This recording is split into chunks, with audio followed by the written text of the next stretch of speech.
All right, everyone, welcome back to our afternoon sessions. We're going to have two sessions on content marketing this afternoon. And our first one's going to be given by Martin Calvert. He's the marketing director at Blue Claw Media. He's all mic'd up and ready to go. And he's going to talk about earning big links with content marketing. And he's going to go over 5 strategies that he's worked with before that are proven winners for operators and for affiliates. Ladies and gentlemen, please welcome Martin. This is the topic today, earning big links with content marketing, so strategies for operators and affiliates. One of the biggest problems people find in the industry often is how do you get to that extra level in your SEO, how do you unlock new rankings and get the type of traffic that you want. So that's what we're going to talk about. Firstly, we'll talk about the state of gaming SEO and the continued importance of links. So content marketing is often talked about. In fact, I'm pretty sure people today will say, content is king. It wouldn't be like in any kind of industry event if someone didn't mention that cliche. But it does have huge variety because of a variety of digital channels. Everyone's doing it, often badly. That's a really big deal. That's a really big problem for how you earn links and how you win coverage. So I'll talk about the problem of landfill content marketing.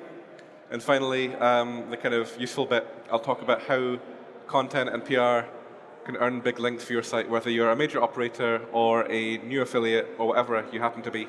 So that's it, really. In terms of what we do, we're a gaming-focused digital agency based in Leeds. My accent is not from Leeds. I am the most Scottish person by far in Berlin today, I think. So we talk about search, PPC, content, and social. And we've been in the business for quite a long time with specialist teams and integrated services. But today, we're talking about SEO, talking about content and PR. And obviously quite a lot of our clients here. So the important thing to bear in mind is that links are still important. Google does emphasize that on-site content and quality on-site content is so important, and performance is important for mobile optimization, site speed, all the rest. But nothing really moves your search positions quite like good, authoritative, topical links. The key is to apply some best practice from Google and from the industry itself. So looking at where you're getting links from, how relevant to your services is the page linking to you? How trustworthy is the linking domain? How visited and shared is the linking domain? And does the anchor text and number of outgoing links look spammy? Does that domain look like it's a dodgy website? And if so, you've got a problem. You've got to find ways to get onto new and better websites that will increase your SEO value and safeguard you from any penalties or anything like that. So, as Matt Cutt says, the objective is not to make your links appear natural. The idea is that your links are natural. And that's a big shift, especially in gaming, when people are so used to paying for links or doing reciprocal link exchanges or using private blog networks, any of the stuff that worked 5-10 years ago. You have to actually get good at this stuff. You actually have to earn your place on legitimately good news-based websites and industry sites, so sports sites, casino sites, sites that can do you good in SEO terms. So it used to be that SEO is about optimizing on-page content and having that off-page strategy to get links. SEO is still about that, but the difference is the qualitative factor and the work required to get the type of coverage and the type of links that will actually safeguard your SEO and move the rankings in a noticeable way. So search engines have become more effective at spotting spam, unnatural profiles. That's a big deal for you guys because you want to get the right type of link profile. It's also really important for media companies. People writing in the mainstream media, people writing about casino or lotto or sportsbook, people are writing these topics. They want to safeguard their own SEO and their own value because they often do sell links, they do often sell features and supplements and this type of thing. So they are not going to link to anybody and everybody anymore. You've got to earn your place. It's harder to get the quality links, especially in product-focused gaming. So content with a hook, backed up with an energetic digital PR strategy, can unlock these links. So what is content marketing? So it's a strategic marketing approach, fine. Focus on creating and distributing, fine. Valuable, relevant, and consistent content. That's the difficult bit. That's what people struggle with across all types of industries. To be able to create valuable content that's relevant to your audience and the audience of the people you're looking to get links from in a consistent way. So not just a one-off campaign where you've done something miraculous, Can you do this week in, week out? Can you do it? Can you perform in that level? To attract and retain a clearly defined audience. Do you know your audience? Do you know the audiences of the media companies that you're partnering with? And to drive profitable customer action. This is some people talk about content marketing. It's a solid gold. You do it and riches will flow. You put any type of content on your site, it'll help you. No, it's got to be more structured, more clever than that to really move the dial and to actually get some commercial results. What is good content? Why do people talk about it? The main thing is, it can earn strong links for SEO, but there's these supplementary benefits that can't be ignored. It keeps people engaged in your site, which means you're giving good qualitative signals to Google. You're amplifying your brand if you're using your content marketing to get newsworthy stories out there, to get brand mentions, citations, to become part of the public conversation. It improves site usability and customer journeys if you're having good qualitative content on your site that's relevant to these audiences. And really, it has to be backed up with PR, because having the content is nothing if you can't distribute it, if you don't have a way of getting in touch, if you don't have a way of amplifying yourself. So that's, again, a bit that people across a wide variety of industries, and we work in travel, e-commerce, property, law, everybody finds it difficult. It's especially difficult in gaming because people have some negative views about the industry, or they're unwilling to link to gaming companies. This is a problem. So the quality of your content has to earn that link, and it has to be aligned to your SEO strategy. That's what we see as the increasing differentiating factor for big operators, small affiliates, whoever wants to have qualitative improvement and go through the gears. You've got to have this qualitative driven approach. These are the signals that are on the rise in terms of rankings. You have content quality, social signals, direct and indirect. Usage data, how do people experience your site? Are they staying on there? Are they engaging? UX, how fast is the site? Is it mobile friendly? How trustworthy is your site? Is it falling foul of algorithmic checks? How topical is your site? And how personalized is your site? How much are you able to bespoke that customer experience to the people visiting? And of those, the ones that remain highlighted, they're the ones that really relate to content. Content solves a lot of problems for SEO. However, most of it's awful, most of it's really bad. You'll have experienced this yourself before. You'll see a million press releases that say nothing.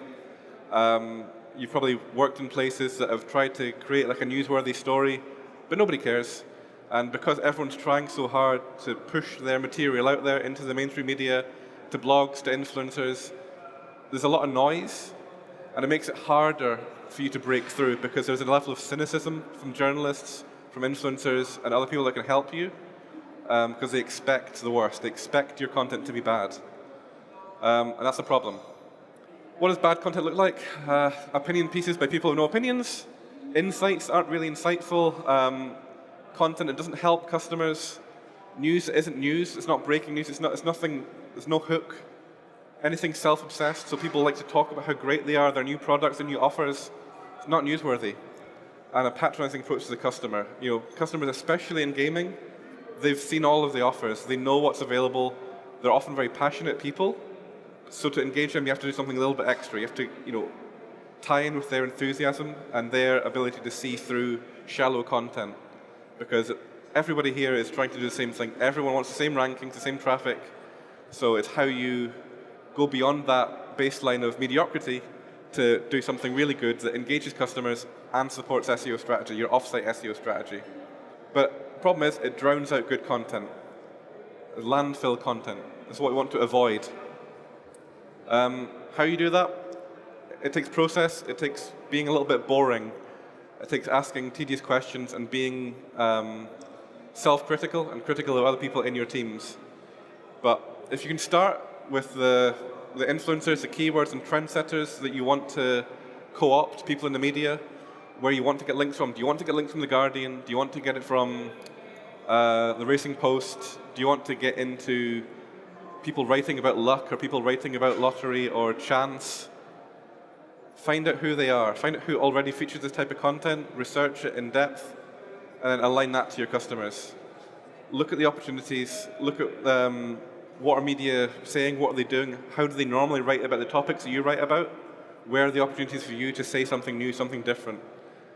Compose, so creating content that appeals to the influencer, to the journalist, What's their incentive? Are they writing about sport? Are they writing about politics? What is interesting to them?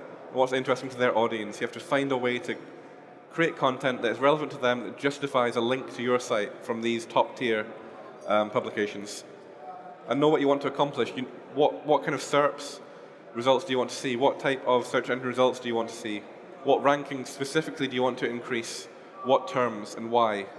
So having a targeted strategy where you're linking up technical SEO with PR, with content, that's the way to go. That engage, like I said, there's no point doing this stuff if you're not able to have a delivery mechanism. You've got to have a way of getting in touch with people. There's got to be a way of contacting people, sort of fostering relationship with journalists, of creating a buzz, of making sure that your press release is seen by the right people, or making sure it's amplified across social, that it has a level of virality. You just find a way to make that happen. If it's paid, maybe that's fine. Maybe you're using Facebook, maybe you're using Twitter, maybe you're using Instagram, maybe you're using Tinder, whatever it is. There's lots of delivery mechanisms online. You need to know which ones you're picking and why. And finally, whatever you put out there, you need to learn from it, retrospect it. Did you get the links that you're after? Did you get the coverage you're after? Was the engagement there? And how can you improve for next time?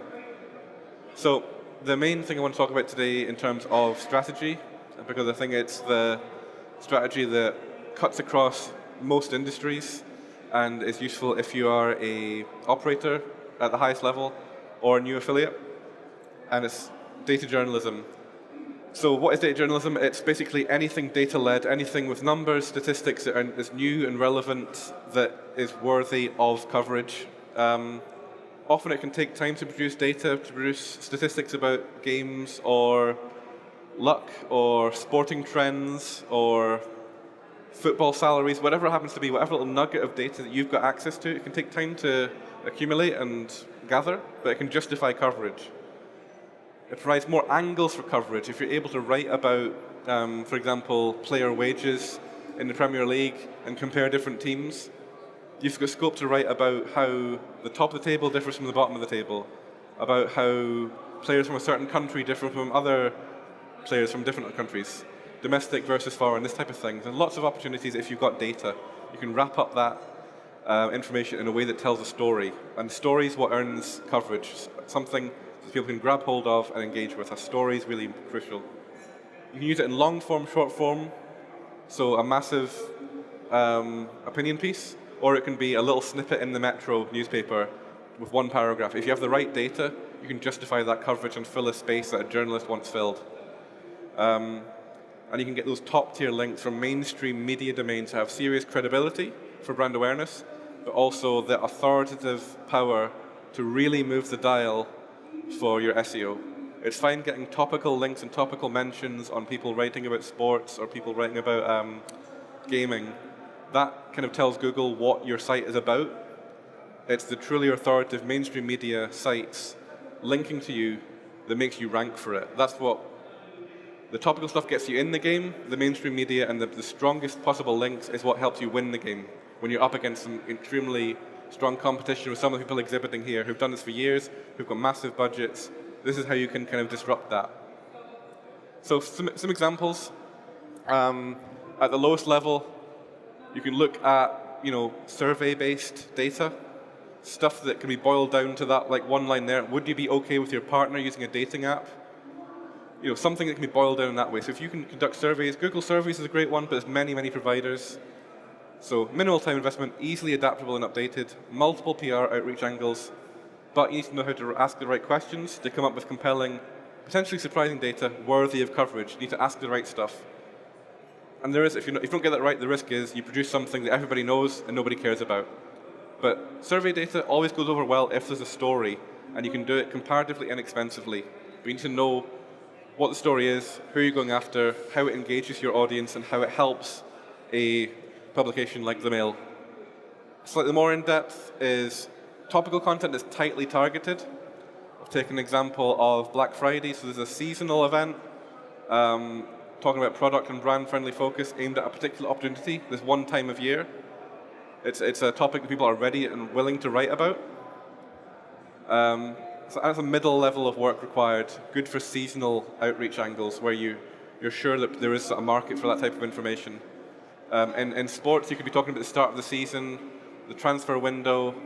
You could be talking about the end of the season when it's a battle for relegation. There's some stories that keep coming up in seasonal terms.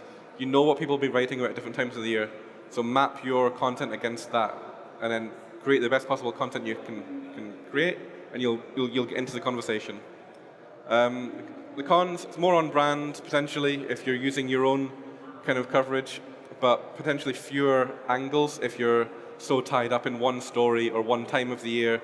So if you're writing about the transfer trends, what you're going to say about that once the season has started, it's over and done with. And then the most in-depth stuff really would be in-depth, data-rich content marketing assets. So this is an example here that we produced for one of the companies exhibiting here. We did it ahead of Euro 2016. It's called the Multicultural Championship, and it was a interactive website that investigated all 552 players in the tournament and tracked whether they initially migrated from another country to their present country, whether their parents did or their grandparents did. That throws up statistics like 8 out of 10 players in the French team could play for another country, or no player from the Romanian team could play for any other country because they were all, domiciled in Romania, and so were their parents and grandparents. So this took place against the backdrop of Brexit, the Brexit debate, and also immigration debates, which means this massive amount of data, which was interactive and people could use to find their own stories, gets in the Telegraph, gets in Washington Post, Bloomberg, Times of India, and all the red tops and all the sporting press. So that's a huge amount of effort, but it's truly high quality and unique content that tells many stories, not just one story. The cons really is that time investment. The other con would be if you have something that's so data rich, there is potential for you to lose the brand focus because people are more interested in the data than they are about your brand. But if you're getting that level of link quality, and because it's an interactive site that's on the particular client's domain, it is eminently linkable. You have to link to it to complete your story, basically. If you're writing about this, it's common sense. It makes sense for the Telegraph to link to this because that's where people can check out for themselves. But there is scope for the brand to be lost if the story takes over. FA Cup Giant Killers is another example of something we did, talking about as an interactive element, talking about how junior teams, minnows in the league, in the FA Cup, were able to beat major teams like the Manchester Uniteds, the Chelseas of the league. Again, another interactive site picks up coverage in Yahoo, Mirror, and actually the club sites themselves. So if you have the right type of story, you can get the level of topical link and the level of authoritative link that will move the dial that your competitors cannot mimic. And that's the important thing because it's so easy to just do what everyone else is doing, and pretty much everybody here exhibiting and everyone almost in attendance from the affiliate side of things, you all kind of want the same traffic from the same people, and you want to rank for the same stuff. You have to have a qualitative approach to content marketing, PR, and offsite SEO to truly move the dial.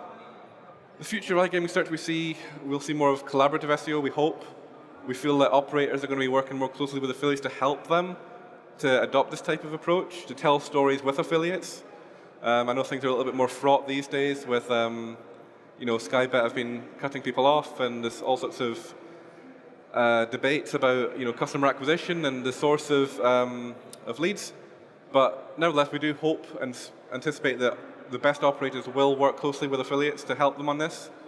And to earn big links and coverage, a greater emphasis will be placed on working with media outlets, so working with the Daily Mail, working with sporting press, working with lifestyle press, influencers, people who have a large following on social, working not from a brand first perspective, but not working from a perspective where you're always talking about what you want to talk about, your great offers. So what do they want to feature? What is of interest to them? And how can you hook them up so they can help you? It's a more collaborative approach. And the crucial thing is if you get it right, you're not paying people money for coverage. So how do you do it? What's the key steps to follow? I think the main one is empathize with potential audiences, which sounds a little bit fluffy, a little bit non-technical. But if you don't know your customer, then how can you produce offers that are relevant, and how can you produce content marketing that will increase your brand's value in their eyes? You need to know who they are, I need to know who they are reading, where they're getting their information from. Is it forums, is it influencers, is it newspapers, is it magazines? And then use that knowledge to apply a winning content marketing strategy.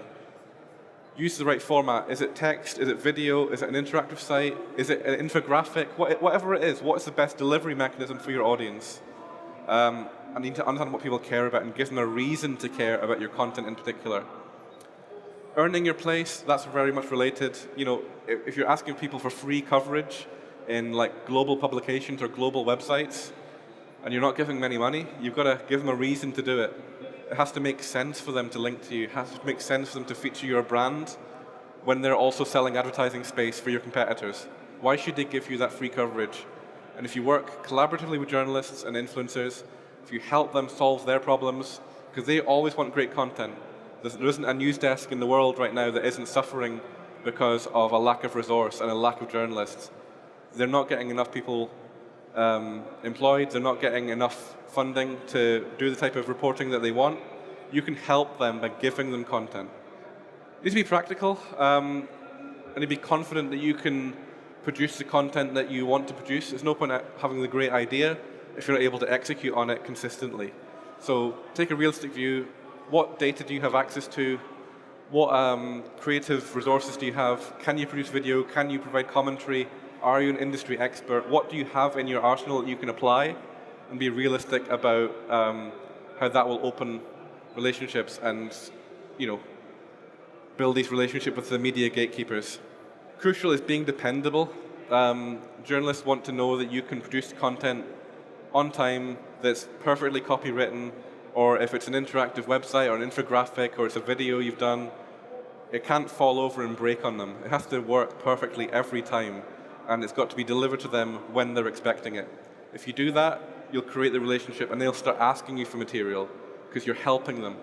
But that reputation for being dependable is hard to do, especially when most of the people involved in marketing and gaming, they're so used to direct acquisition or doing their day job. They're not used to having that relationship-based approach with the media or with influencers. So it takes commitment.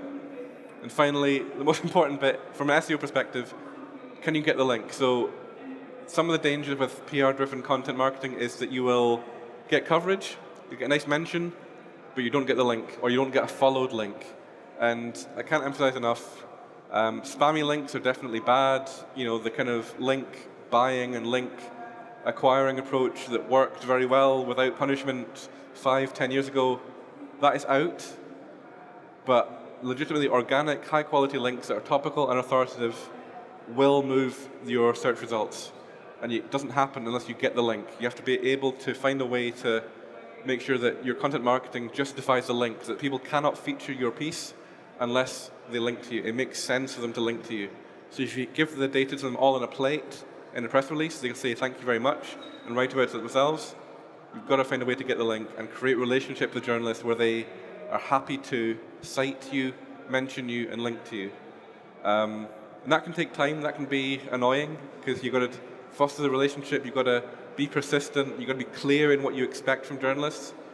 But it's a negotiation, and this is part of the hassle that comes with a quality-driven strategy. You've got to do these kind of negotiations. It's not as simple as just making a PayPal payment and getting fantastic SEO results. It's a different ballgame now. It's a serious requirement if you truly want to grow in SEO terms. That's about it for me. Blue Claw, we're not exhibiting today, but happy to answer any questions, or you can grab me after this, and I'll be happy to answer any questions, big or small, either now or one-on-one after this. So thank you very much. So do we have any audience questions to start? Easy ones, please. Easy ones. Any easy ones to start? It's all natural. It's not dyed. It's all my own work. Yes. How often do you need to actually combine like providing journalists with really good content and combine this with actually paying them and paying them to the media? We try and avoid paying at all, to be honest. I think sometimes paying in conventional ways for like a brand partnership, for like opinion pieces and advertorials, that can be okay, but it's not going to help you in SEO terms, but it might help your visibility, like on the day, and it might help your relationship with the media provider. It might make them more inclined to do stuff with you for free. But really, it's about understanding their expectations. Are they a publication that's hungry for data all the time? Then you have to agree with them. What kind of schedule can you work with, and then go from there. And I guess so. I guess that all the time you try to go around marketing department of the media house. So go directly to the editors or that. Absolutely right. Yeah, journalists and editors, and they're all very contactable. You can get them on Twitter. You can get them on LinkedIn. They're usually on the website, but just bear in mind their inbox is full of people begging for features, and they're often being sent awful press releases and awful content, and they're bored and they're tired. So how do you break up that and then prove to them that you can do something a bit better? That's part of the negotiation. Let me ask you a question about the links. Are you generally looking for links to specific pages? Are you looking to homepage links, or are you looking for particular brand links? What are you trying to get the journalists to do ideally?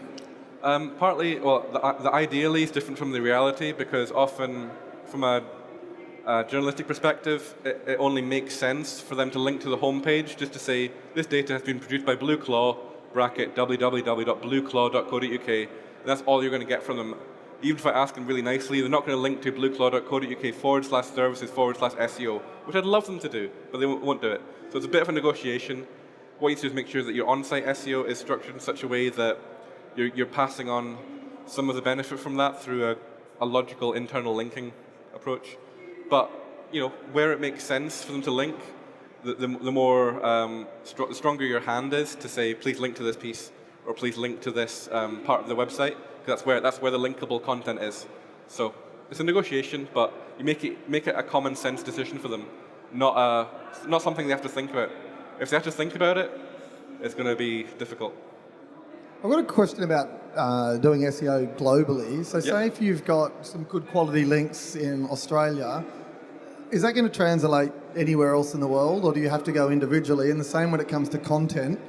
Like we do a lot of SEO in one region, but we're trying to roll it out so it's relevant to lots of different regions. Do you need to go individually? Like, will quality links in one region help us in another? That's a really good question, and it's something we've not fully figured out, in that the rule of thumb and the kind of trend that we've broadly seen is that if the media outlet or the influencer does have global reach, you'll get some global benefit regardless of where their servers are located or where they are individually located.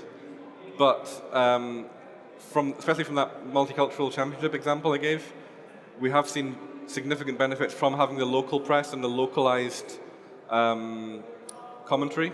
It also helps if you're able to do things in multilingual approach. So that piece was in 12 languages, which helps to signal to search engines this is actually a page of interest to people in Spain because it's in Spanish, and Spanish publications are linking to it.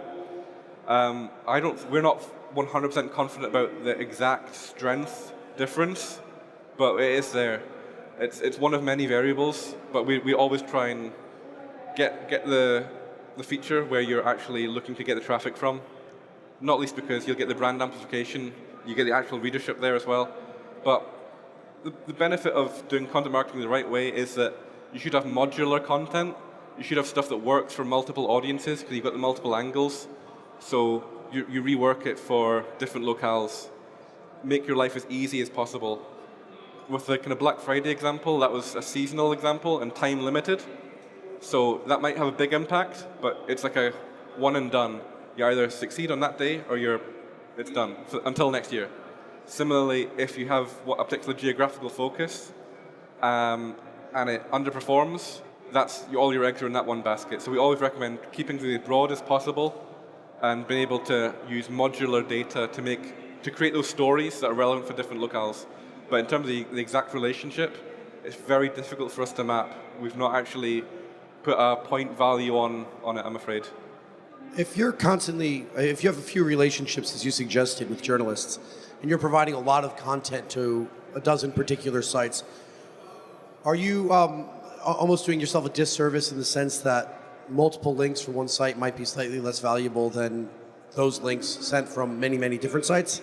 Yeah. Are you losing link value each time you're That's- adding in a link to from a particular site? That's definitely how things used to be, in that you don't want to have a disproportionate number of links from one website because it looks artificial.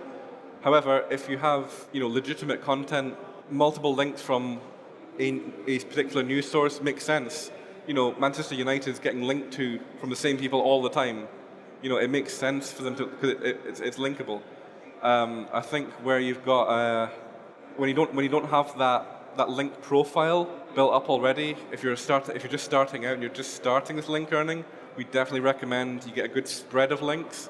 Once you've built that up and you've got the organic content and the search engine can see that you're getting coverage in certain topical publications and topical areas, they come to understand that, okay, this is what this site is about, this is what they do. If you to front load it all with like 10 Daily Mail links week on week, it looks a bit strange. And it probably would be seen as an advertorial or something, like the Interflora scandal. In the initial stage, we always recommend a good spread and then start to specialize and monitor consistently. And monitoring, we're going to talk about in just a sec. Is there any final question for Martin? Martin, thank you very much. Good guys, thank you so much.